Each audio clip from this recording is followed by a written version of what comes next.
ay tahay saddexla saliid hadda wuxuu marayaa awal wuxuu mari jiray $4 haddana maanta wuxuu marayaa $8.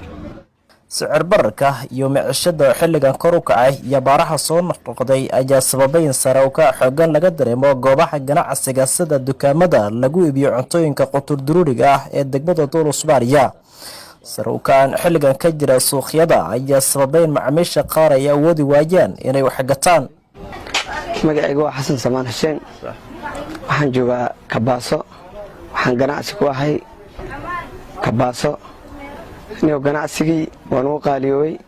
maciishadii kore u kacday. 24 saac kiiladii sokorta awal waxaa la gadi jiray 50 bir, hadda waxay maraysaa 60. baasada meeshii ay awal hore 60 ahayd 70 ay maraysaa. saliid meeshii ay $6 ahayd maanta $9 ay maraysaa. wax walba waxaa lagu leeyahay doolarkii kor u kacay. wax doolar aan ahayn oo ii sheeg in maanta ka soconay malaha magaalada saasaan dhib ugu qabnaa. rafaada jiro soon waa imaaday hadda soonkii hore soonka isku mid noo ma aha abaara jirto qofkii hadda shaliid shalay aad ka siisay $6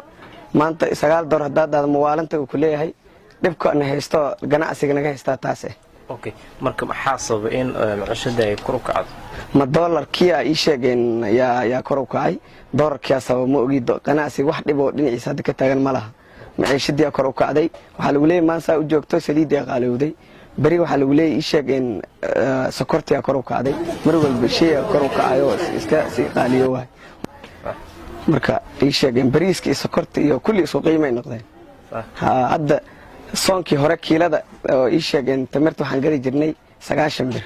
maanta 130 ida ku iimaanays maxaa la gadi karaa marka 150 160 dadkiina lacag ma haystaan soonkii hore rooneed marka dhibka meesha oo nagu haystaa taas kamid marka waxyaaba ugu badan oo qaaliyoobay oo hadda agadaar si bad wax zaid u qaaliyo waa saliid okay 20 laha noqoto 3 laha noqoto wax qaali noqdo waa saliid 20 lihi waa ii sheegeen asiga 40 iyo waxa la gadaa $8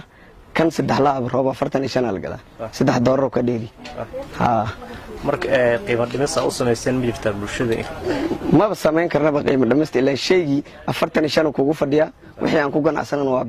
bir hadaad u celisidna ii sheegay adaab khasaaro ku iimaanay qiimo dhimis inay kor ka imaado ay moogani waxaan dhimi karna malaha wixii ragiis ku imaado ragiiskan ku bixinayna wixii qaali ku imaadana qaaligan ku bixinayna magacayga waa Bilow Macalin Xerow waxaan deganahay Kabaasa waa ma sha Allah niyo horta waxyaalo badan baa dhacay isbedel badan baa dhacay maaragtay ganacsiga aad u soo bedelay awal waxaan jiray macnaha xafka bariiska $14 hadda maanta wuxuu marayaa $20 waxa way $14 ma hadda $20 maraya waa ma sha Allah alxamdulillah ilaahay baa mahad iskala dadkan uu lisaan ma jirin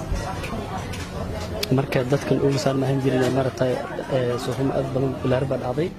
marka ma sha Allah hadda sida ay tahay saddexla saliid hadda wuxuu marayaa awal wuxuu mari jiray $4 haddana maanta wuxuu marayaa $8 iska ma sha Allah mahad ilaahay haddana waxa way kartoonka baasta awal wuxuu mari jiray $8 haddana maanta wuxuu marayaa $12 okay marka maxaa isbedel oo ku dhacay maciishada oo la kara isbedelkaas inuu isbedelkaas hadii ma aqaan sicir bararka xaq ilaahay ka imaado umalena laakiin hadda waa fahmila hadda laakiin saliid iyo bariiska hadda iyo sokorta waxa ka daran malaha alaabta kale hoogo iibkeedu iska fiican yahay sida maa'unta ama alaabtan kale had iibkeedu iska fiican yahay laakiin hadda isbedelka imaado waxa isbedel ku imaaday sida caanaha saliida ama kuwan kala raashinkan kala oo cunitaanka cunahay marka saas daradeeda macnaha isbedel ugu dhacay marka dalaabta ma sha Allah iska fiican soo gunuu fiican yahay laakiin ayadoo saas ay tahay hadii waxa xaq alle ka imaado way mooyaan ma ahan waxa oo maartay bani aadankeele anaga sidaasaan hadda maartay saas daradeedan u yeelina okay waxaan ognahay sicir bararka inuu ku soo aaday xilli abaar ay ka jiraan deegaanka marka qoysas badan ay ku soo barakacaan degmada Doolo ma jirta qiimo dhimis u sameeyeen dadkaas hadii niyo anaga qiimihii wixii aan dhamin lahayn hadda alaabta awal waxba laga raadin jiray faa'iido laga heli jiray laakiin sad wax faa'iido ku jirta ma lahan waayo waxa yeelay dadkeena maartay abaar haysa lacagtii macnaha ma anfaada anagana waxa way lacag yar wataan waxay ku leeyihiin lacagtii iibkeed ku soo gaday amal ay wadaan anagana hadda sinsantin u baasay guri kredis ama koronto u ilaalsanayna inta kale macnaha ayaga u fiidin abaar jirta maartay alaabta hadda baceedan ku soo celinaa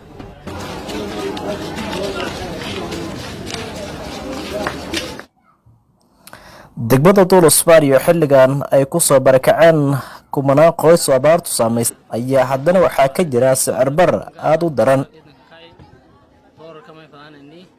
ما بقى قد صدقني دورك إني عم برنه وضو دورك إنه حكمي دور أنواعي عن صرفنا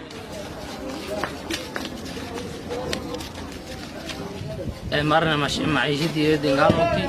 دورك كايل كلي وفيل بدقيق مرنا ولا هو قذي أرتو مرنا ما كليه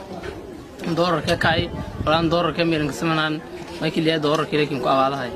وفكست أول مرنا جيك تراشينك سيتا درينك سيتا مرنا دورك ليه كأواله دورك قبل كان مر دورك إذن كاي دورك ما يفعل إني ما بقى قد صدقني دورك إني عم برنه وضو دورك إنه حكمي دورك أنواعي عن صرفنا جداي ميبا مراي دورك بقول دور أفرق مش بقول هذيك ميبا مراي يكون سغال بقول إيم بقول كعب ينسمي واجي دم واجي هور دورك مرنا جيم فيلك يالك قبضاي جيم فيلين وقت بياي سحر بر دورنا جر دورك مركز تيب دورك كورس سؤال hadda maanta wuxuu marahay $20 waxa way